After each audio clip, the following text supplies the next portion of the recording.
Hi, என் பேர் Preetha. நீங்க பார்க்கிறது IFN தமிழ். பிள்ளைய சதுர்த்தி வரோது கொழுக்கட்டை இல்லாத நைவேத்தியமே நடக்காது. இன்னைக்கு நான் வந்து பிடி கொழுக்கட்டை எப்படி பண்ணனும்னு காமிக்க போறேன். பார்க்கலாமா?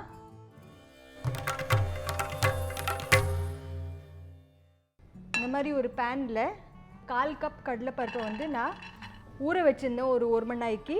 அப்புறம் அதுல இருந்து தண்ணி எல்லாம் வடிகட்டிட்டு இத வறுக்க போறோம். இதோட ஈரம் வந்து நல்லா போற வரையும் இத வந்து நம்ம dry roast பண்ண போறோம். இப்போ இதே பருப்புல நம்ம அரிசி ஆட் பண்ண போறோம். அரிசியும் அதே மாதிரி நான் தண்ணில ஊற வச்சுட்டேன் ஒரு மணி நேரத்துக்கு. அதுக்கு அப்புறம் அதுல இருந்து தண்ணிலாம் வடிகட்டிட்டு இப்போ இதையும் நம்ம இதல வறுக்கலாம். இத நல்லா mix பண்ணலாம். இப்போ பார்த்தீங்கன்னா நல்லா dry ஆயாச்சு, நல்லா தண்ணிலாம் உணர்ந்தாச்சு. நம்ம மிக்ஸி ஜார்ல இருக்குலையா அதுல வந்து இத ஆட் பண்ணலாம்.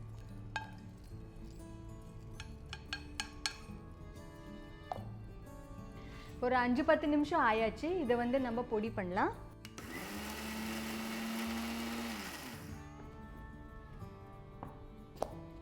இது பார்த்தீங்கன்னா நல்ல ஒரு ஃபைன் பவுடர் மாதிரி ஆயாச்சு. உங்களுக்கு வேணும்னா நீங்க வந்து ஒரு ரவை கன்சிஸ்டன்சில கூட வெச்சுக்கலாம் இத. இப்போ இது ரெடி ஆயாச்சு. இப்போ நம்ம என்ன பண்ணலாம்னா வெல்லம் இருக்கு இல்லையா, 1 கப் வெல்லம் எடுத்துட்டு இருக்கேன். இந்த 1 கப் வெல்லத்தை சேர்த்துட்டு 2 கப் தண்ணியாவது வேணும், அதையும் இப்போவே ஆட் பண்ணிடலாம். இப்போ இந்த வெல்லத்துல வந்து நம்ம கொஞ்சமா சுக்கு பொடி, கொஞ்சமா ஏலக்காய் பொடி and தேங்காய், இதோட கொஞ்சமா நெய், இது நல்லா மிக்ஸ் பண்ணிக்கலாம். and வெல்லம் கரையற வரையும் வெயிட் பண்ணலாம். இப்போ நல்லா கொதி வந்தாச்சு. இப்போ வந்து ஃப்ளேமை கொஞ்சம் கம்மி பண்ணிட்டு இந்த பொடியை கொஞ்சம் கொஞ்சமா சேர்த்து நல்லா கலரணும். இப்போ பார்த்தீங்கன்னா வெல்லம் வந்து தண்ணி இருக்கு இல்லையா, அது வந்து நல்லா இந்த அரிசி அப்புறம் அந்த கடலைப்பருப்பு அதெல்லாம் நல்லா அப்சர்வ் ஆகிடும். இந்த மாதிரி மிக்ஸ் பண்ணுறது நெய்யும் கொஞ்சம் கொஞ்சமாக விட்டுக்கணும்.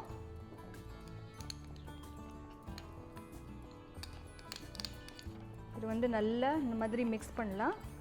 ஸோ இது வந்து நல்லா மிக்ஸ் பண்ணியாச்சு நம்ம. இப்போ நான் என்ன பண்ண போகிறேன்னா ஒரு 5 நிமிஷத்துக்கு இதை வந்து ஒரு லோ ஃப்ளேமில் இதை நல்லா குக் பண்ண போகிறேன்.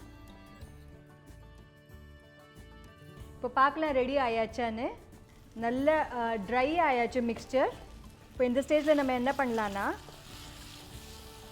இது வந்து ஃப்ளேமை அனுப்பிச்சுடலாம். இப்போ இது வந்து சீக்கிரமாக ஆறணுன்ட்டு நான் வந்து ஒரு தட்டு எடுத்துட்டுருக்கேன். அந்த தட்டில் இதை ஆட் பண்ண போகிறேன். கொஞ்சம் ஆறினாவிட்டு இது வந்து கொஞ்சம் கெட்டி ஆகிடும். அப்போ வந்து நம்ம ஈஸியாக இதை வந்து பிடி கொழுக்கட்டை பண்ணலாம். இது வந்து நல்லா ஆற வைக்கலாம் நம்ம.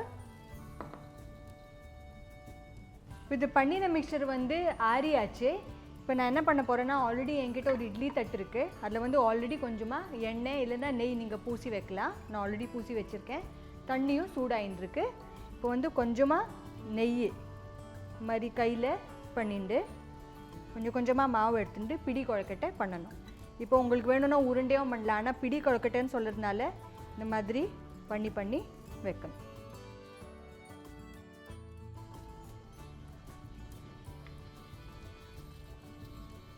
வந்து ஒரு 10லேருந்து 12 நிமிஷம் வரையும் நம்ம இதை நல்லா ஸ்டீம் பண்ண போகிறோம்.